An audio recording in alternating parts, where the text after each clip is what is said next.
ಪ್ರಕಾಶ್, ನಿನ್ನ ಮದುವೆಯಾಗಿ ಈ ಮೇ ತಿಂಗಳು ಬಂದರೆ 43 ವರ್ಷ ಕಳೀತಾ ಇದೆ. ನಿನ್ನ ಜೊತೆಗೆ ಈ ಜೀವನ ಒಂಥರ ಕನಸಿನ ಹಾಗೆ ಇದೆ. ನಿನ್ನನ್ನು ಒಂದು ವೇಳೆ ಮದುವೆ ಆಗದೆ ಇದ್ರೆ ನಾನು ಈ ಸಾಮಾನ್ಯ ಹೆಣ್ಮಕ್ಳಂಗೆ ಆಸ್ತಿ ಚಿನ್ನ ಅಂತ ಅಂದ್ಕೊಂಡು ಇದ್ದು ಬಿಡ್ತಿದ್ನೇನೋ ಅಂತೇಳಿ ಎಷ್ಟೋ ಸಾರಿ ಅನಿಸಿದ್ದಿದೆ ನನಗೆ. ನಮ್ಗೆ ಕಷ್ಟ ಬಂದಾಗೂ ಮತ್ತು ನಾವು ಏನು ಹೆದರದೆ, ನಮ್ಗೆ ರೊಕ್ಕ ಇಲ್ಲ, ಆ ಸಮಯಕ್ಕೆ ಏನೋ ಒಂಥರ ಬರ್ತಿತ್ತು ರೊಕ್ಕ. ನಮಗೆ ಸಮಸ್ಯೆ ಬಂದಾಗ ರೊಕ್ಕ ಬರ್ತದೋ ಅಥವಾ ರೊಕ್ಕ ಬಂದಾಗ ಸಮಸ್ಯೆ ಬರ್ತದೋ ಅಂತ ನಮಗೇ ಗೊತ್ತಿಲ್ಲದ ಹಾಗೆ ಏನೇನೋ ಕಷ್ಟಗಳನ್ನು ದಾಟಿ ನಗ್ನಗ್ತಾ ನಾವು ಮುಂದೆ ಹೋಗ್ತಾ ಇದ್ವಿ. ಅದನ್ನೆಲ್ಲ ನೆನೆಸ್ಕೊಂಡು ನಂಗೆ ಭಾಳ ಖುಷಿ ಆಗ್ತಾ ಇದೆ. ಆಮೇಲೆ ನಿನ್ನ ಕಷ್ಟದಲ್ಲಿರುವವ್ರ ಬಗ್ಗೆ ನಿನ್ನ ಪ್ರೀತಿ, ಆಮೇಲೆ ಎಲ್ಲರನ್ನೂ ಸಮಾನವಾಗಿ ಮೇಲೆ ಕೀಳ ಅನ್ನೋದೇ ಎಲ್ಲರನ್ನೂ ಸಮಾನವಾಗಿ ಅಂದರೆ ಜೊತೆಗೆ ಹೊಂದಾಣಿಕೆ ಮಾಡಿಕೊಂಡು ಅವ್ರ ಜೊತೆಗೆ ಮಿಂಗಲ್ ಆಗೋದು.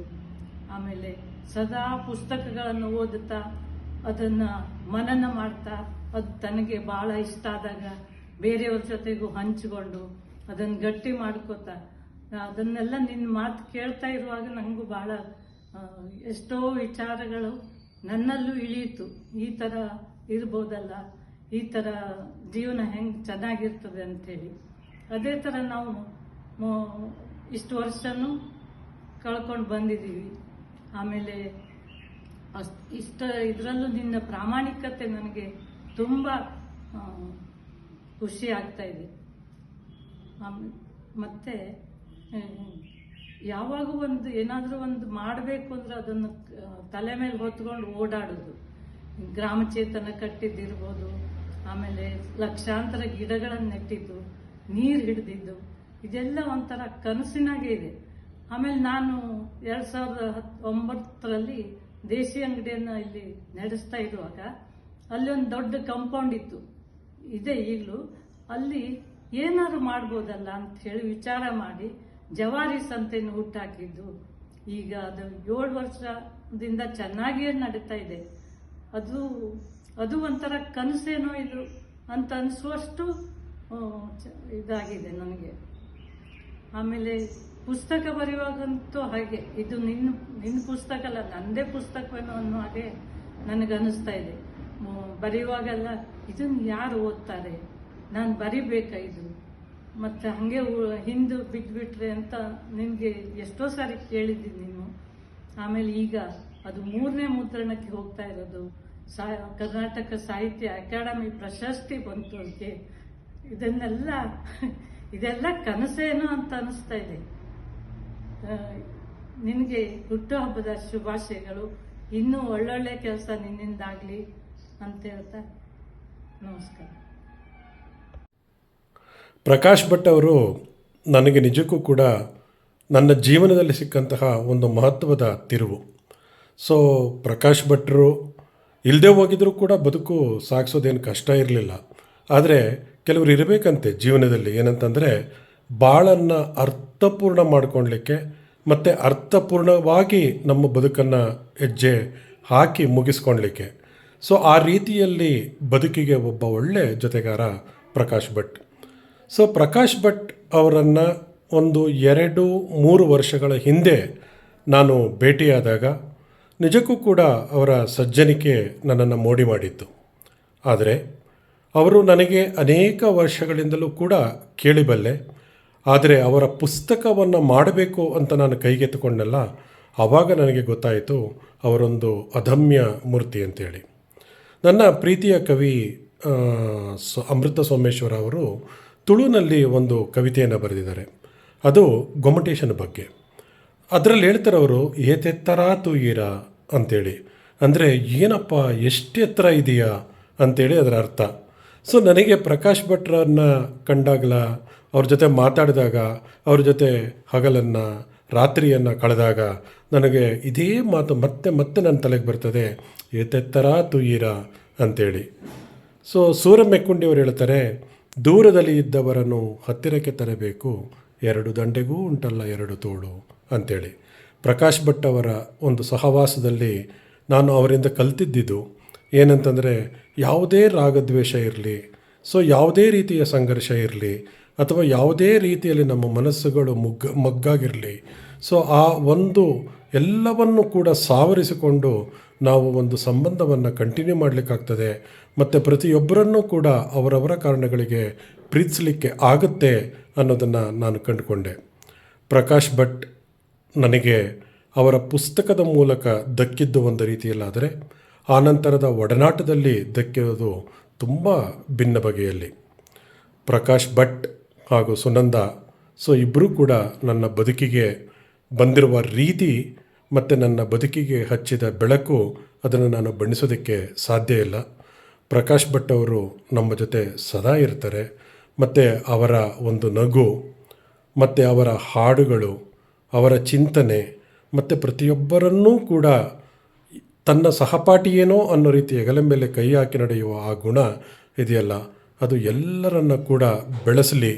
ಸೊ ಅವರಿಂದಾಗಿ ನಾನು ಹೇಗೆ ಒಬ್ಬ ಸಜ್ಜನನಾಗಿದ್ದೇನೆ, ಆ ರೀತಿ ಪ್ರತಿಯೊಬ್ಬರೂ ಕೂಡ ಸಜ್ಜನರಾಗಲಿ ಅಂತ ಆಶಿಸ್ತೇನೆ. ಪ್ರಕಾಶ್ ಭಟ್ರೆ, ಹ್ಯಾಪಿ ಬರ್ತ್ಡೇ ಟು ಯು. ನಮಸ್ಕಾರ. ಈ ಬಯಲು ಒಂದು ವಿಶಿಷ್ಟ ರೀತಿಯ ATM. ಇದು ರೊಕ್ಕದ ATM ಅಲ್ಲ, ಇದು ಪ್ರೀತಿಯ ATM. ಸದಾಕಾಲ ತೆರೆದೇ ಇರುವ ಆದರೆ ಪಾಸ್ವರ್ಡ್ ಇಲ್ಲದಿರುವ ಒಂದು ATM ಇದು. ನಮಗೆ ಈ ATM ಸಿಕ್ಕಿ ಅಥವಾ ದಕ್ಕಿ 2 ದಶಕಗಳೇ ಸಂದುವು. ಇಷ್ಟು ವರ್ಷಗಳಲ್ಲಿ ನಾವು ಈ ATMನಿಂದ ಸಾಕಷ್ಟು ಪ್ರೀತಿಯ ನಿಧಿಯನ್ನು ಭರಪೂರ ಇಳಿಸಿಕೊಂಡಿದ್ದೇವೆ. ಈ ಪರಿಪಾಠ ಇನ್ನು ಮುಂದೆ ಕೂಡ ಮುಂದುವರಿಯಲಿದೆ. ಪ್ರಕಾಶಣ್ಣ, ಸುನಂದಕ್ಕ ಮಾಲೀಕತ್ವದ ಈ ATMನ ಫಲಾನುಭವಿಗಳು ನಾವು ಮಾತ್ರ ಅಲ್ಲ, ನಾಡಿನೆಲ್ಲೆಡೆ ಇವತ್ತು ಇದ್ದಾರೆ. ಈ ನಡುವೆ ಇವತ್ತು ನಮ್ಮ ಪ್ರೀತಿಯ ಪ್ರಕಾಶಣ್ಣನಿಗೆ ಹುಟ್ಟುಹಬ್ಬದ ಶುಭಾಶಯಗಳನ್ನು ಹೇಳುವ ಅವಕಾಶ ಬಂದೊದಗಿದೆ. ನಮ್ಮೆಲ್ಲರ ಪ್ರೀತಿಯ ಶುಭಾಶಯಗಳು ಪ್ರಕಾಶಣ್ಣ. Happy birthday. Thank you Himanshu. ನಮಸ್ಕಾರ. ಗ್ರಾಮೀಣಾಭಿವೃದ್ಧಿಗಾಗಿ ಹಲವಾರು ದಶಕಗಳ ಕಾಲ ತಮ್ಮನ್ನು ತಾವು ತೊಡಗಿಸಿಕೊಂಡಂಥ ದೊಡ್ಡ ಹೆಸರು ನಮ್ಮ ರಾಜ್ಯದಲ್ಲಿ ಡಾಕ್ಟರ್ ಪ್ರಕಾಶ್ ಭಟ್ ಸರ್ ಅವರು. ಅವರ ಜೊತೆ ಸುಮಾರು ನನಗೆ 4-5 ವರ್ಷಗಳ ಒಂದು ಆತ್ಮೀಯವಾದಂಥ ಒಂದು ಪರಿಚಯ ಸರಿದಿದೆ. ಅವರ ಜೀವಂತಿಕೆ, ಕೆಲಸದ ಮೇಲೆ ಅವರ ಬದ್ಧತೆ, ಅವರು ಮಾಡುವ ಮಾರ್ಗದರ್ಶನ, ಅವರ ನೆನಪಿನ ಶಕ್ತಿ ರಿಯಲಿ ನನಗೆ ಒಂದು ಆಶ್ಚರ್ಯವನ್ನು ಉಂಟು ಮಾಡಿದೆ. ಎಷ್ಟು ಅದ್ಭುತವಾದ ಒಂದು ಜೀವನೋತ್ಸಾಹ ಅವರಲ್ಲಿದೆ. ಪ್ರತಿಯೊಂದು ಸಣ್ಣ ಸಣ್ಣ ಸಂಗತಿಗಳನ್ನು ಕೂಡ ಅವರು ಕೊಡುವಂಥ ಮಹತ್ವ, ಇನ್ಕ್ಲೂಡ್ ಅವ್ರ ಡ್ರೆಸ್ ಸೆನ್ಸು, ಅವರ ಪದ್ಯಗಳು, ಅವರು ಆಡುವಂಥ ಹಾಡುಗಳು, ಒಬ್ಬ ಮನುಷ್ಯನಿಗೆ ಎಷ್ಟೆಲ್ಲ ಸಾಧ್ಯತೆಗಳಿದೆ, ಎಷ್ಟೆಲ್ಲ ರೀತಿ ಬದುಕನ್ನು ಆಸ್ವಾದಿಸ್ಬೋದು, ಸಂಭ್ರಮಿಸ್ಬೋದು ಅನ್ನೋದಕ್ಕೆ ಒಂದು best example doctor Prakash Bhat sir ಅವರು. ಅವರ ಪರಿಚಯ ಆಗಿದ್ದು ನಾವು ನಿಜವಾಗ್ಲೂ ನನ್ನ ಬದುಕಿನ ಒಂದು ಭಾಳ ದೊಡ್ಡ ಸೌಭಾಗ್ಯ ಅಂತ ನಾನು ಅಂದ್ಕೊಳ್ತೀನಿ. ಅವರಿಗೆ ಭಗವಂತ ಮತ್ತಷ್ಟು ಆಯಸ್ಸು ಆರೋಗ್ಯವನ್ನು ಕರುಣಿಸಲಿ. ಅವರ ಹುಟ್ಟುಹಬ್ಬಕ್ಕೆ ನಾನು ಒಂದು ವಿಶಸ್ನ ತಿಳಿಸ್ತಾ, ಇತ್ತೀಚೆಗೆ ಅವರು ಬರೆದಂಥ ಹಳ್ಳಿಗಳನ್ನು ಕಟ್ಟುವ ಕಷ್ಟ ಸುಖ ಪುಸ್ತಕಕ್ಕೆ ನಮ್ಮ ರಾಜ್ಯ ಸಾಹಿತ್ಯ ಅಕಾಡೆಮಿ ಪ್ರಶಸ್ತಿ ಕೂಡ ಬಂದಿರೋದು ಭಾಳ ಖುಷಿಯಾದ ಸಂಗತಿ. ಸರ್, ತಮ್ಮ ಹುಟ್ಟುಹಬ್ಬದ ಈ ದಿನದಂದು ತಮಗೆ ಮತ್ತೊಮ್ಮೆ ಶುಭಾಶಯಗಳನ್ನ ಕೋರ್ತಾ, ನೀವು ಮತ್ತಷ್ಟು ನಿಮ್ಮ ಕಡೆಯಿಂದ ಜನರಿಗೆ ಉಪಯುಕ್ತವಾಗುವಂಥ ಕೆಲಸಗಳಾಗಲಿ, ಇನ್ನೂ ಕೂಡ ಒಳ್ಳೊಳ್ಳೆ ಪುಸ್ತಕಗಳು, ನಿಮ್ಮ ಅನುಭವ ಆಧಾರಿತ ಲೇಖನಗಳು ಹೊರಬರಲಿ ಅಂತ ನಾನು ಆಶಿಸ್ತೀನಿ. ಧನ್ಯವಾದ. ನಾನು ಘನ ತಾನು ಘನ ಎಂಬ ಹಿರಿಯರುಂಟೆ ಜಗದೊಳಗೆ, ಹಿರಿದು ಕಿರಿದಂದಲ್ಲಿ ಏನಾಗಿತ್ತು, ಹಿರಿದು ಕಿರಿದೆಂಬ ಶಬ್ದ ಒಡಗಿದರೆ ಆತನೇ ನಿಜವಾದ ಶರಣ ಮಹೇಶ್ವರ. ಅಲ್ಲಮ್ಮನ ವಚನ ಈ ನಮ್ಮ ಪ್ರಕಾಶ್ ಭಟ್ರಿಗೆ ಅತ್ಯಂತ ಸೂಕ್ತ. ಯಾಕಂದ್ರೆ ಅವರು ತಾನು ಹಿರಿಯ ಬೆರೆದವರು ಕಿರಿಯರು ಅನ್ನೋ ಭಾವನೆಯಲ್ಲ, ಎಲ್ಲರ ಜೊತೆನೂ ಬೆರೀತಾರೆ, ಎಲ್ಲರ ಜೊತೆ ತಮ್ಮ ವಿಚಾರ ಹಂಚ್ಕೊತಾರೆ, ಕಲಿಯೋ ಕ್ಯೂರಿಯಾಸಿಟಿ ಇಟ್ಕೊಂಡಿರ್ತಾರೆ. ಅದು ಹಳ್ಳಿ ರೈತನಿಂದ ಹಿಡಿದು ಯೂನಿವರ್ಸಿಟಿ ಪ್ರೊಫೆಸರು ಇರ್ಬೋದು, ರಾಷ್ಟ್ರ ಮಟ್ಟದ ವಿದ್ವಾಂಸರಿರ್ಬೋದು, ಅಂತಾರಾಷ್ಟ್ರೀಯ ಮಟ್ಟದ ವಿದ್ವಾಂಸರಿರ್ಬೋದು.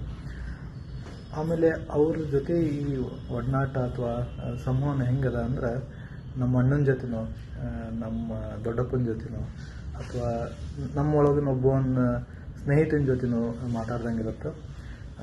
ತಮ್ಮ ವಿಚಾರನೆಲ್ಲೂ ಹೇರಲಾರ್ದ ತಮ್ಗೆ ಗೊತ್ತಿರೋದನ್ನು ಅದಕ್ಕೆ ಎಷ್ಟು ಸರಳಾಗಿ ಹೇಳ್ತಾರೆ ಅಂದ್ರೆ, ಯಾವುದೂ ಅದಕ್ಕೆ ಅದೊಂಥರ ಒಂದು ಹೆಂಗೆ ಹರಿ ನೀರು ಥರ. ಭಾಳ ಕಡಿಮೆ ಕ್ಷಣ ಅವ್ರ ಜೊತೆ ಸಿಕ್ಕರೂ ಕೂಡ ಆ ಕ್ಷಣ ಕೂಡ ಅತ್ಯಂತ ಅಮೂಲ್ಯ. ಸಣ್ಣ ಸಣ್ಣ ವಿಚಾರ, ಸಣ್ಣ ಸಣ್ಣ ಮಾತು, ಅದು ಕೂಡ ನಮಗೆ ಅವ್ರದ್ದು ಅನುಭವ ಮತ್ತು ಅವರ ವಿದ್ವತ್ತು, ಅವರ ಜನಪರ ಕಾಳಜಿ, ಅದರಲ್ಲೂ ಹಳ್ಳಿ ಜನರ ಬದುಕನ್ನು ಹಸನು ಮಾಡೋ ಅವರ ಕೈಂಕರ್ಯ, ಅದ್ರ ಬಗ್ಗೆ ತೋರಿಸ್ಕೊಡ್ತದೆ. ಅವ್ರ ಬುಕ್ ಅದ, ಹಳ್ಳಿಗಳನ್ನು ಕಟ್ಟೋ ಕಷ್ಟ ಸುಖ ಅಂತ. ಅವ್ರನ್ನ ಒಡನಾಟ ಸಿಕ್ಕಿದ್ದು, ಅವ್ರ ಸಾಂಗತ್ಯಕ್ಕೆ ಬಂದದ್ದು ನಂದು ಪುಣ್ಯ ಅನ್ಬೋದು. ಅವ್ರ ಬಹುಮುಖ ಪ್ರತಿಭೆ ನಮ್ಮನ್ನು ಆಶ್ಚರ್ಯ ಮಾಡ್ತದೆ ಮತ್ತು ನಮ್ಮನ್ನು ಒಂದು ದಿಗ್ದರ್ಶಕವಾಗಿ ನಮಗೆ ದಾರಿದೀಪವಾಗ್ಯದ. ಸೊ ಶ್ರೀ ಪ್ರಕಾಶ್ ಭಟ್ರಿಗೆ, ಡಾಕ್ಟರ್ ಪ್ರಕಾಶ್ ಭಟ್ರಿಗೆ ಈ ಹುಟ್ಟುಹಬ್ಬದ ಈ ಸಂದರ್ಭದೊಳಗೆ ನಾನು ಹಾರ್ದಿಕ ಶುಭಾಶಯಗಳನ್ನು ಹೇಳ್ತೀನಿ. ಅದೇ ರೀತಿ ಅವರಿಗೆ ಮಾನ ಸನ್ಮಾನ ಪುರಸ್ಕಾರಗಳು ಸಿಕ್ಕಿದ್ರು ಕೂಡ ಅವರು ಅದಕ್ಕೆ ಅಪೇಕ್ಷೆ ಪಡಲ್ಲ ಅಂತಲೂ ಗೊತ್ತು. ಯಾಕಂದ್ರೆ ಅವ್ರದ್ದು ಯಕ್ಷಗಾನ ಒಂದು ಇದು ಅದ, ಮಾಯೆಯ ಕೋಲಾಲ ಅಂತಂದು. ಆ ಪ್ರಸಂಗ ನೋಡ್ರಿ, ಅವ್ರಿಗೆ ನನ್ನ ಜ್ಞಾನ ಏನಿದ್ರು, ಅಲ್ಲಮ್ಮ ಹೇಳ್ತಾನಲ್ಲ, ನನ್ನ ಜ್ಞಾನ ಏನಿದ್ರು ಪೂರ್ಣ ಕಾಮನ ಜ್ಞಾನ ಅಂತಂದು. ಹಂಗೆ ಅದನ್ನು ದಾಟಿದ, ಅದನ್ನು ಮೀರಿದ ವ್ಯಕ್ತಿತ್ವ ನಮಗೆಲ್ಲ ಆದರ್ಶ ಪ್ರಾಯರು. ಅವ್ರಿಗೆ ಹುಟ್ಟುಹಬ್ಬದ ಸಂದರ್ಭದೊಳಗೆ ಅವ್ರಿಗೆ ನಾನು ಶುಭಾಶಯ ಹೇಳಕ್ಕೆ ಇಚ್ಛಿಸ್ತೇನೆ. ಅದ್ರ ಜೊತೆ ಸುನಂದಕ್ಕ ಅವರಿಗೂ ಈ ಸಂದರ್ಭದೊಳಗೆ ಶುಭಾಶಯ ಹೇಳದೇ ಇದ್ರೆ ಅದು ಅಪೂರ್ಣ ಆಗುತ್ತೆ. ಇಬ್ಬರಿಗೂ ಒಳ್ಳೆಯದಾಗಲಿ. ಆಮೇಲೆ ಹಿಮಾಂಶುಗೆ ಧನ್ಯವಾದ, ನನ್ನನ್ನು ಈ ಒಂದು ವಿಡಿಯೋದಲ್ಲಿ ಸೇರಿಸಲಿಕ್ಕೆ, ಅವರು ಹೇಳಿದ್ದಕ್ಕೆ, ಇಡೀ ಕುಟುಂಬಕ್ಕೆ ಶುಭಾಶಯಗಳು. ಪ್ರಕಾಶ್ಗೆ ನಾಳೆ 21ನೇ ತಾರೀಕು 68 ವರ್ಷ ಪೂರ್ತಿ ಆಗ್ತವೆ. ನನಗೆ ಪ್ರಕಾಶ್ ಅವ್ರ ಪರಿಚಯ ಆಗಿ ಎಷ್ಟೋ ದಿವಸಗಳಾದವು. ಪ್ರಕಾಶ 4 ದಶಕಗಳ ಹಿಂದಿನಷ್ಟು ಆವಾಗ ವೆಟರ್ನರಿ ಸರ್ಜನ್ ಆದವರು. ವೈದ್ಯಕೀಯದಲ್ಲಿ ಇವತ್ತೂ ಗ್ರ್ಯಾಜುಯೇಟ್ ಆದರೆ ಸರ್ಕಾರದವರು ಕರೆದು ನೌಕರಿ ಕೊಡುವಂಥ ಪರಿಸ್ಥಿತಿ ಈಗಲೂ ಇದೆ. ಯಾಕಂದರೆ ಸಾಕಷ್ಟು ವೆಟರ್ನರಿ ಸರ್ಜನ್ಸ್ ಇಲ್ಲ. ಇನ್ನು 40 ವರ್ಷದ ಹಿಂದೆ ಆಗಿರಬೇಕು. ಬೇಕಾದರೆ ಪ್ರಕಾಶ್ ಅವಾಗ ನೇರವಾಗಿ ಸರ್ಕಾರದಲ್ಲಿ ವೆಟರ್ನರಿ ಸರ್ಜನ್ ಅಂತ ಸೇವೆಗೆ ಸೇರ್ಬೋದಾಗಿತ್ತು. ಅದನ್ನೇನೂ ಮಾಡದೆ ಭಾರತೀಯ ಅಗ್ರೋ ಇಂಡಸ್ಟ್ರೀಸ್ BAIF ಹೋಗಿ ಪೂನಾದಲ್ಲಿ ಮಣಿಬಾಯಿ ದೇಸಾಯಿ ಇನ್ನೂ ಇದ್ದರು. ಅವಾಗ ಗಾಂಧಿಯವರ ಪರಮ ಶಿಷ್ಯರು. ಗಾಂಧಿಯವರು ಮಣಿಬಾಯಿ ದೇಸಾಯಿಗೆ ಹೇಳಿದರು, ನೋಡಪ್ಪ, ನೀನು ಗ್ರಾಮೀಣ ಅಭಿವೃದ್ಧಿ ಮಾಡಬೇಕು, ಅದರಲ್ಲಿ ನಿನ್ನ ಜೀವನ ಹೋಗಬೇಕು ಅಂತ. ಮಣಿಬಾಯಿ ದೇಸಾಯಿ ಕೊನೆವರೆಗೆ ಅದನ್ನೇ ಮಾಡಿದರು. ಹುಳ್ಳಿ ಕಾಂಚನ್ ಅಂತ ಒಂದು ಊರಿನಲ್ಲಿ BAIF ಸ್ಥಾಪಿಸಿದರು. ಈ ನಮ್ಮ ಪ್ರಕಾಶ್ ಭಾರತೀಯ ಅಗ್ರೋ ಇಂಡಸ್ಟ್ರೀಸ್ ಫೌಂಡೇಶನ್ನಲ್ಲಿ ದಶಕಗಳಷ್ಟು ದಿವಸ ಕೆಲಸ ಮಾಡಿ, ಆಮೇಲೆ ತಾವೇ ಧಾರವಾಡ ಜಿಲ್ಲೆಯಲ್ಲಿ ಗ್ರಾಮಗಳಲ್ಲಿ ಸುರಶೆಟ್ಟಿ ಕೊಪ್ಪ ಅಲ್ಲಿ ಇಲ್ಲಿ ಗ್ರಾಮೀಣ ಅಭಿವೃದ್ಧಿಯಲ್ಲಿ ತೊಡಗಿಕೊಂಡ್ರು. ಅವರು ಪ್ರಕಾಶ್ನ ಹೆಂಡತಿ ಸುನಂದ ಅವರು ಗ್ರಾಮೀಣ ಅಭಿವೃದ್ಧಿಯನ್ನು ಅಷ್ಟಿಷ್ಟು ಪ್ರೀತಿಸಿದವರಲ್ಲ. ತಮ್ಮ ಜೀವನವನ್ನೇ ಅದಕ್ಕೆ ಸಂತೋಷದಿಂದ ಮುಡುಪಿಟ್ಟವರು. ಸುದೇವಕ್ಕೆ ಪ್ರಕಾಶನ ಪತ್ನಿ, ಅವ್ರ ಪತ್ನಿ ಸುನಂದ, ಅವರು ಕೂಡ ಪ್ರಕಾಶನ ಜೊತೆ ಗ್ರಾಮೀಣ ಅಭಿವೃದ್ಧಿಗೆ ಕೈ ಜೋಡಿಸಿದವರು. ಈಗ 68 ವರ್ಷ ಆಗಿ ಇನ್ನೊಂದು 2 ವರ್ಷಕ್ಕೆ 70 ವರ್ಷ ಆಗ್ತಾ ಅವರಿಗೆ. ಆದರೆ ಇನ್ನೂ ಎಷ್ಟು ಉತ್ಸಾಹ ಅವರಿಗೆ ಗ್ರಾಮೀಣ ಅಭಿವೃದ್ಧಿ ಅಂದರೆ. ಅವರು ಮಾಡಿದ ಕೆಲಸವನ್ನು ಸುರಶೆಟ್ಟಿಕೊಪ್ಪ ಇಲ್ಲಿದ್ರ ಗ್ರಾಮಗಳಲ್ಲಿ ಆ ಹಳ್ಳಿಯ ಜನರು ಎಷ್ಟು ಮೆಚ್ಚಿಕೊಂಡಿದ್ದಾರೆ ಅಂದರೆ, ಈಗ ಆ ಗ್ರಾಮಗಳಲ್ಲಿ ಪ್ರಕಾಶ ಕೆಲಸ ಮಾಡ್ತಾ ಇಲ್ಲ ಈಗ. ಆದರೂ ಆ ಗ್ರಾಮದವ್ರಿಗೆ ಪ್ರಕಾಶ ಸುನಂದ ಅಂದರೆ ಅತ್ಯಂತ ಆದರ, ಅತ್ಯಂತ ಗೌರವ. ಪ್ರಕಾಶ ಫ್ರಾನ್ಸ್ಗೂ ಹೋಗಿ ಬಂದಾರೆ, ಫ್ರಾನ್ಸ್ನಲ್ಲಿ ಇದು ಕಲ್ತು ಬಂದಾರೆ. ಇಷ್ಟೆಲ್ಲ ಕಲ್ತು ಬಂದರೂ ಅವರು ಕೈಗೆತ್ತಿಕೊಂಡಿದ್ದು, ಜೀವನವನ್ನು ಮುಡುಪಿಟ್ಟದ್ದು ಮಾತ್ರ ಗ್ರಾಮೀಣ ಅಭಿವೃದ್ಧಿಗೆ. ಅವರು ಧಾರವಾಡದವರು ಅಲ್ಲ, ಈ ಕಡೆಯವರು ಅಲ್ಲ, ಕುಮಟಾದ ಕಡೆಯವರು, ಸಮುದ್ರ ದಂಡೆಯವರು. ಅಲ್ಲಿಂದ ಇಲ್ಲಿ ಬಂದು ಇಲ್ಲಿಯ ಗ್ರಾಮೀಣ ಜನರ ಜೀವನದಲ್ಲಿ ಬೆರೆತು ತಾವು ಈ ಗ್ರಾಮೀಣ ಜನರಂತೆಯೇ ಆಗಿ ಇವರು ನಮ್ಮವರೇ ಅಂತ ಆ ಜನರು ಅನ್ನಿಸ್ಕೊಳ್ಳುವಷ್ಟು ಆ ಜನರನ್ನು ಪ್ರೀತಿಸಿ ಪ್ರಕಾಶ ಮಾಡಿದ್ದು ಬಹಳ ಸ್ತುತ್ಯ ಕೆಲಸ. ನಮ್ಮ ದೇಶದಲ್ಲಿ ಪ್ರಕಾಶ್ನಂಗೆ ಇನ್ನು 100 ಸಾವಿರಾರು ಯುವಕರು ಇಂಥ ಗ್ರಾಮೀಣಾಭಿವೃದ್ಧಿ ಕೆಲಸ ಮಾಡ್ತಾ ಬಂದಿದ್ರೆ ನಮ್ಮ ಗ್ರಾಮಗಳ ಜೀವನ ಇನ್ನೂ ಭಾಳ ಸುಧಾರಿಸ್ತಿತ್ತು. ಇರಲಿ, ಈಗಲೂ ಕೂಡ ಪ್ರಕಾಶ ಗ್ರಾಮೀಣ ಅಭಿವೃದ್ಧಿಯಲ್ಲೇ ಇದ್ದಾರೆ, ಅದರಲ್ಲೇ ಇರ್ತಾರೆ. ಇದನ್ನು ನೋಡಿ ಸರ್ಕಾರದಲ್ಲಿ ಕಾರ್ಯದರ್ಶಿ ಆಗಿದ್ದಂಥ ನನಗೆ ಒಂದು ರೀತಿಯಿಂದ ವಿಸ್ಮಯ, ಒಂದು ರೀತಿಯಿಂದ ಭಾಳ ಅದ್ಭುತ ಅನಿಸ್ತದೆ, ಭಾಳ ಗೌರವ ಬರ್ತದೆ ಅವ್ರ ಬಗ್ಗೆ. ನನಗಿಂತಲೂ 12-13 ವರ್ಷ ಚಿಕ್ಕವರು, ಆದರೂ ಭಾಳ ಗೌರವ ಬರ್ತದೆ. ಮೊನ್ನೆ ಅವ್ರ ಪುಸ್ತಕಕ್ಕೆ ಹಳ್ಳಿಗಳನ್ನು ಕಟ್ಟುವ ಕಷ್ಟ ಮಟ್ಟ ಸುಖ, ಆ ಪುಸ್ತಕಕ್ಕೆ ಕರ್ನಾಟಕ ಸಾಹಿತ್ಯ ಅಕಾಡೆಮಿಯವರು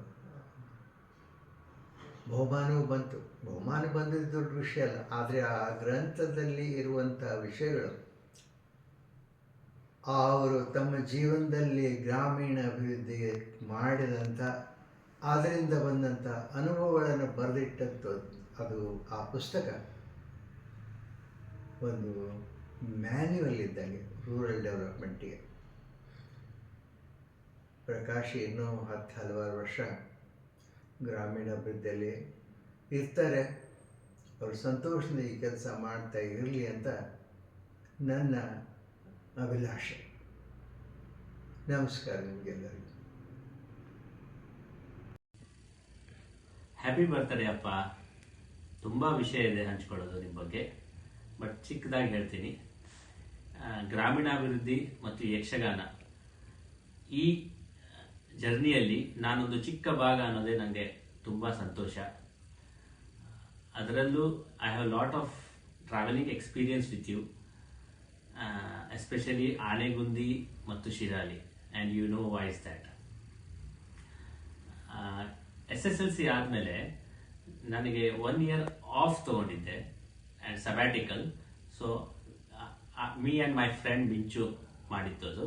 ಸೊ ಹಿಂಗೆ ಆಫ್ ತೊಗೋಬೇಕು, ಹಿಂಗೆ ಸಬ್ಯಾಟಿಕಲ್ ತೊಗೋಬೇಕು ಅಂತ ಒಂದು ಪುಸ್ತಕ ಓದಿದ್ವಿ. ಅದರ ಹೆಸರು ಫ್ರೀ ಫ್ರಮ್ ಸ್ಕೂಲ್ ಅಂತ, ರಾಹುಲ್ ಅಲ್ವಾರಿಸ್ ಅವರು ಮಾಡಿದ್ರು ಒಂದು. ಸೊ ಅಲ್ಲಿ ಇದು ಯಾವುದು ಅಂದರೆ ಇದು ಎಕ್ಸ್ಪೀರಿಯನ್ಷಿಯಲ್ ಲರ್ನಿಂಗಿಗೆ. ಸೊ ಆಲ್ ಓವರ್ ಇಂಡಿಯಾ ತಿರುಗಿ ಬೇರೆ ಬೇರೆ ವಿಷಯಗಳಲ್ಲಿ ಎಕ್ಸ್ಟ್ರಾರ್ಡಿನರಿ ವರ್ಕ್ ಮಾಡಿರ್ತಾರಲ್ಲ, ಅವ್ರ ಹತ್ರ ಒಂದು 15 ದಿವಸ ಇದ್ದು ಕೆಲಸ ಕಲಿತು ಆಮೇಲೆ ನಮ್ಮ ಜೀವನದಲ್ಲಿ ನಾವು ಏನು ಮಾಡಬೇಕು ಅನ್ನೋ ಡಿಸಿಷನ್ ತಗೊಳ್ಳೋಣ ಅಂತ ಇದು ನಾವು ಅನ್ಕೊಂಡಿದ್ದು. ಇದನ್ನ ಅಪ್ಪನಿಗೆ ಹೇಳಿದಾಗ ತುಂಬಾ ಖುಷಿಯಿಂದ ಎಸ್ ನೀನು ಮಾಡು, ನೀನು ತುಂಬಾ ಹೆಲ್ಪ್ ಆಗತ್ತೆ ಅಂತ ನನಗೆ ಗ್ರೀನ್ ಸಿಗ್ನಲ್ ಕೊಟ್ಟಿದ್ರು. ಆ್ಯಂಡ್ ಅದೊಂದು ಡಿಸಿಷನ್ನು ಇವತ್ತು ನಾನು ಏನು ಮ್ಯೂಸಿಕ್ ಮಾಡ್ತಾ ಇದ್ದೀನಿ, ಬೇರೆ ಬೇರೆ ಪ್ರಾಜೆಕ್ಟ್ಸ್ಗಳು ಮಾಡ್ತಾ ಇದ್ದೀನಿ, ಆ ಧೈರ್ಯ ನಂಗೆ ಬಂದಿದ್ದೆ ಆ ಒಂದು ಡಿಸಿಷನಿಂದ, ಆ ಒಂದು ಜರ್ನಿಯಿಂದ. ಸೊ ಇದಕ್ಕೆ ನಾನು ಅಪ್ಪನಿಗೆ ಅಮ್ಮನಿಗೆ ತುಂಬ ಥ್ಯಾಂಕ್ಸ್ ಹೇಳಬೇಕು ಒಂದು.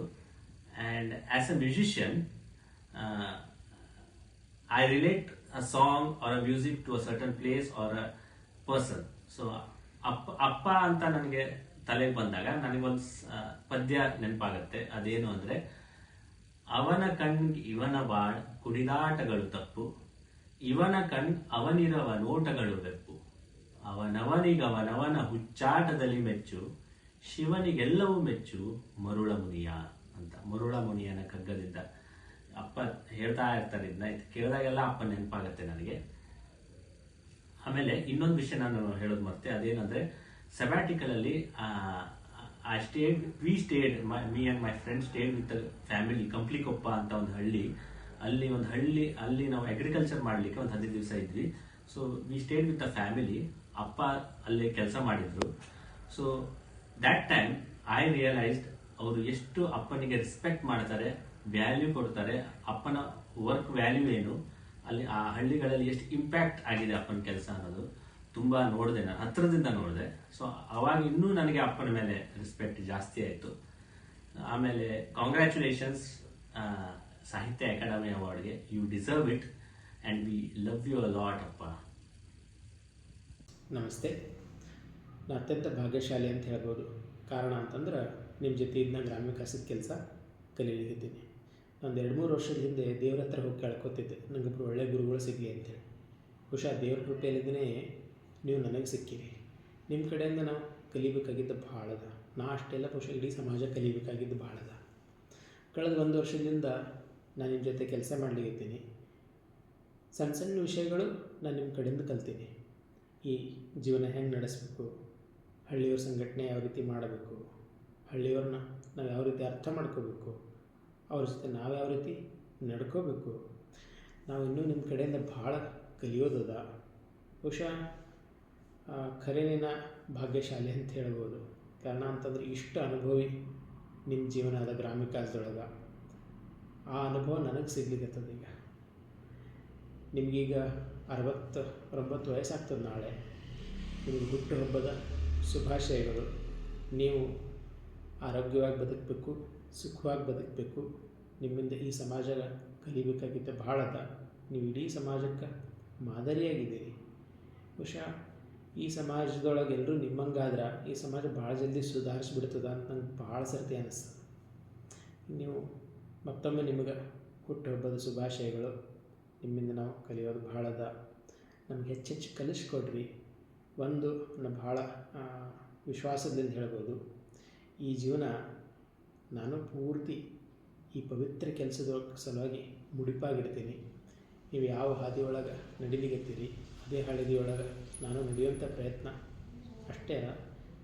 ನಾನು ನನ್ನ ಶಕ್ತಿ ಮೀರಿ ಈ ಕೆಲಸ ಮಾಡ್ತೀನಿ. ಮತ್ತೊಮ್ಮೆ ನಿಮಗೆ ಹುಟ್ಟುಹಬ್ಬದ ಶುಭಾಶಯಗಳು. ನಾಳೆ ನಮಗೆಲ್ಲರಿಗೂ ಒಂದು ಆನಂದದ ದಿನ. ನಮಸ್ತೆ. Hi Appa, wish you a very, very, very happy birthday. I wish you all the success in the world, Appa, and you're really such a wonderful person. The work you do and the way you live your life, it's really inspiring us each and every day.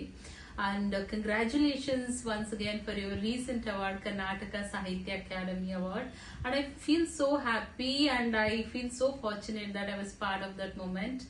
And once again, happy birthday, Appa. Thank you so much for being a wonderful father-in-law. And I love you a lot, Appa. Thank you. ಎಲ್ಲರಿಗೂ ನಮಸ್ಕಾರ. ಪ್ರಕಾಶ್ ಭಟ್ರ ಹೆಸರನ್ನು ನಾನು ಮೊದಲನೇ ಬಾರಿಗೆ ಕೇಳಿದ್ದು ನಾನು ಕಾಲೇಜಲ್ಲಿ ಇದ್ದಾಗ. ನಾನು ಹುಬ್ಬಳ್ಳಿಯಲ್ಲಿ ಕಾಲೇಜ್ ಓದ್ತಾ ಇದ್ದೆ. ನನ್ನ ಸ್ನೇಹಿತರು ಕೆಲವರು ಬೇರೆ ಬೇರೆ ಸಂಘ ಸಂಸ್ಥೆಗಳಲ್ಲಿ ಕೆಲಸ ಮಾಡ್ತಾ ಇದ್ರು. ಅವರು ಅದರಲ್ಲಿ ಒಬ್ಬ, ಅವನ ಹೆಸರು ನಾಗೇಂದ್ರ ಮಾಳಿ. ಅವನು ನೀವು ಒಬ್ಬರಿಗೆ ಭೇಟಿಯಾಗಬೇಕು. ಅವರು ಒಂದು ಸಾದಾ ಹಳ್ಳಿಯನ್ನು ತಗೊಂಡು ಅದನ್ನು ನಂದನವನ್ನಾಗಿ ಮಾಡಿದ್ದಾರೆ ಅಂತ ಹೇಳ್ತಿದ್ದ. ಆಮೇಲೆ ನನ್ನ ಕುಟುಂಬದ ಸ್ನೇಹಿತರು ಒಬ್ಬರು ಸುಶೀಲಾ ಕಾಮತ್ ಅಂತ ಬೈಫ್ ಸಂಸ್ಥೆಗೆ ಕೆಲಸ ಮಾಡ್ತಾಯಿದ್ರು. ಅವ್ರನ್ನ ಭೇಟಿ ಆದಾಗಲೆಲ್ಲ ಅವರು ಭಟ್ರ ಜೊತೆ ಒಡನಾಡಿದ್ದನ್ನು, ಅವ್ರ ಜೊತೆ ಕೆಲಸ ಮಾಡ್ತಾ ಇರೋದನ್ನು ಹೇಳ್ತಾಯಿದ್ರು. ಆದರೆ ನನಗೆ ಅವರ ಮುಖಪರಿಚಯ ಆಗಿದ್ದು ನಾನು ಧಾರವಾಡದಲ್ಲಿ ಅವ್ರನ್ನ ಭೇಟಿ ಆದಾಗ. ಮೊದಲು ನಾನು ಒಂದೆರಡು ಸಲ ಫೋನ್ ಮಾಡಿ ಇಟ್ಕೊಂಡಿದ್ದೆ. ಆಮೇಲೆ ನಾನು ನನ್ನ ಹೆಂಡ್ತಿವಿನ ಅವ್ರ ಮನೆಗೆ ಹೋಗಿ ಭೇಟಿಯಾಗಿ, ಆಮೇಲೆ ನನಗೆ ಅವ್ರ ಜೊತೆ ಸುಮಾರು ಸಮಯ ಕಳೆದ ಮೇಲೆ ಅನಿಸಿದ್ದು, ನಮ್ಮ ಹಿರಿಯರು ಗಾದೆ ಮಾತುಗಳನ್ನು ಸುಮ್ಮನೆ ತಮಾಷೆಯಾಗಿ ಮಾಡಿಲ್ಲ. ಪ್ರತಿಯೊಂದು ಗಾದೆ ಮಾತಿನ ಹಿಂದೆ ಭಾಳ ದೊಡ್ಡ ಅರ್ಥ ಇರ್ತದೆ. ಅದರಲ್ಲಿ ಒಂದು ಗಾದೆ ಮಾತು ಯಾವುದಪ್ಪ ಅಂದರೆ, ತುಂಬಿದ ಕೊಡ ತುಳುಕೋದಿಲ್ಲ.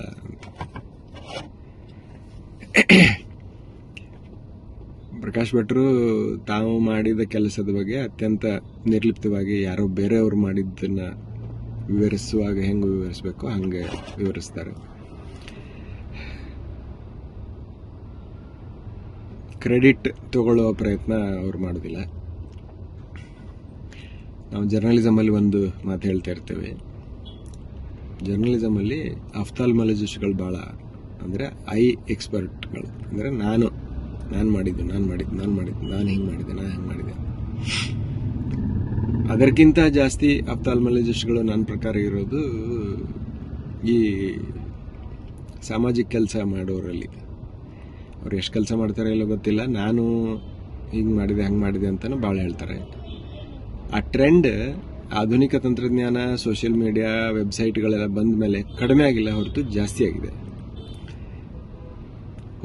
ಕಳೆದ ವರ್ಷ ಶುರುವಾಗಿರೋ ಒಂದು NGOವನ್ನು ಅಥವಾ ಒಂದು ಸೋಷಿಯಲ್ ವೆಲ್ಫೇರ್ ಪ್ರೋಗ್ರಾಮನ್ನು ನಡೆಸೋರ ವೆಬ್ಸೈಟ್ಗಳನ್ನು ನೀವು ನೋಡಿದರೆ, ಅವರು ನೂರಾರು ಶತಮಾನಗಳ ಅಷ್ಟು ಕೆಲಸ ಮಾಡಿದ್ದಾರೆ ಅಂತ ಅನಿಸುವಂಥ ತಮ್ಮನ್ನು ತಾವು ಬರ್ಕೊಂಡಿರ್ತಾರೆ. ಈಗೀಗ ನಮ್ಮ ಕೆಲವು ಪತ್ರಕರ್ತರು ಆ ಥರ ಪ್ರೊಫೈಲ್ಗಳನ್ನು ಬರೆದು ಕೊಡೋದನ್ನೇ ಕೆಲಸ ಮಾಡಿಕೊಂಡಾರೆ. ಅವರು ತುಂಬ ವರ್ಣರಂಜಿತ ಭಾಷೆಯಲ್ಲಿ ಕೆಲವ್ರನ್ನ ಹೊಗಳಿ ಅದೇ ಅಳತೆಯಲ್ಲಿ ಬೇರೆಯವ್ರನ್ನ ತೆಗಳಿ ಬರೆದು ಕೊಡ್ತಾರೆ.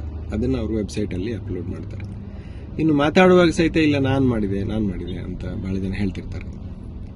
ಪ್ರಕಾಶ್ ಭಟ್ರು ಇಂತಹ ಜನರಿಂದ ಬಹಳ ದೂರ ಇರೋರು ಮತ್ತು ಈ ತತ್ವಕ್ಕೆ ಅಪವಾದ ಆಗಿರೋರು. ನಾವಾಗೇ ಕೆದಕಿ ಕೇಳಿದಾಗ ಎಲ್ಲ ಅದೇನೋ ಎಲ್ಲರೂ ಸೇರಿ ಮಾಡಿದ್ವಿ, ಸ್ವಲ್ಪ ಹಿಂಗಾಯ್ತು ಹಂಗಾಯ್ತು ಅಂತ ಮಾತಾಡ್ತಾರೆ ಹೊರತು ತಾವು ಮಾಡಿದ ಕೆಲಸದ ಅಗಾಧತೆಯನ್ನು ಬೇರೆಯವ್ರ ಮನಸ್ಸಿನಲ್ಲಿ ಮೂಡಿಸ್ಲಿಕ್ಕೆ ಅವರು ಪ್ರಯತ್ನ ಮಾಡೋದಿಲ್ಲ. ತಮ್ಮ ಬೆನ್ನ ಮೇಲೆ ಬೇರೆಯವ್ರು ಚಪ್ಪರಿಸ್ಬೇಕಂತ ನಿರೀಕ್ಷೆ ಮಾಡೋದಿಲ್ಲ. ಇದು ಒಂದು. ಎರಡನೇದು, ಅವರು ಮೊನ್ನೆ ಅಕಾಡೆಮಿ ಪ್ರಶಸ್ತಿ ಬಂದಾಗಿಂದ ಎಲ್ಲರಿಗೂ ಅದು ಗೊತ್ತಾಗಿದೆ. ಬಟ್ ಅದರ್ವೈಸ್ ಆಲ್ಸೋ ಅವರು ಬಹಳ ಒಳ್ಳೆ ಸಾಹಿತಿಗಳು. ಅವರಿಗೆ ತುಂಬ ಓದುವ ಆಸಕ್ತಿ ಇದೆ. ಓದಬಲ್ಲವನೇ ಬರೆಯಬಲ್ಲವನಾಗ್ತಾನೆ ಅಂತ ನಂಬಿಕೊಂಡವನು ನಾನು. ಅವರು ಬೇರೆ ರೀತಿ ಪರಿಸರದ ಬಗ್ಗೆ, ಕಲೆ ಬಗ್ಗೆ, ಸಂಗೀತದ ಬಗ್ಗೆ, ಯಕ್ಷಗಾನದ ಬಗ್ಗೆ ವಿಶೇಷ ಜ್ಞಾನ, ಆಸಕ್ತಿ ಮತ್ತು ಕಲಾ ಕೌಶಲ್ಯ ಉಳ್ಳವರು. ಆದರೆ ನನಗೆ ಇದೆಲ್ಲಕ್ಕಿಂತ ಅವರಲ್ಲಿ ನನಗೆ ಬಹಳ ಇಷ್ಟ ಆಗೋದು, ಅವರು ನನಗೆ ಸ್ಫೂರ್ತಿ ಕೊಡೋದು ಅವರು ಯಾವ ವಿಷಯಕ್ಕೆ ಅಂದರೆ ಅವರ ಜೀವನ ಪ್ರೇಮದ ಸಲುವಾಗಿ. ಅವರು ಅತ್ಯಂತ ಸಣ್ಣ, ಸಾಮಾನ್ಯ, ಸಾಧಾರಣ ಅನ್ನಿಸೋ ವಿಷಯಗಳನ್ನು ಸಹಿತ ಭಯಂಕರ ಆಸಕ್ತಿಯಿಂದ ಗಮನಿಸಿರ್ತಾರೆ. ಅದರ ಬಗ್ಗೆ ತಿಳ್ಕೊಳ್ಬೇಕಂತ ಪ್ರಯತ್ನ ಮಾಡ್ತಾರೆ. ಆಮೇಲೆ ಜಗತ್ತಿಗೆ ಹೊರತಾದ ಸ್ವತಂತ್ರ ಅಭಿಪ್ರಾಯವನ್ನು ರೂಪಿಸ್ಕೊಳ್ತಾರೆ ಮತ್ತು ಅದನ್ನು ತಾರ್ಕಿಕವಾಗಿ ಕಾಣಬಾರದೇ ಆದರೆ ಬದಲು ಮಾಡ್ತಾರೆ. ಇದನ್ನು ನಾನು ಅವರಲ್ಲಿ ಕಂಡೇನೆ.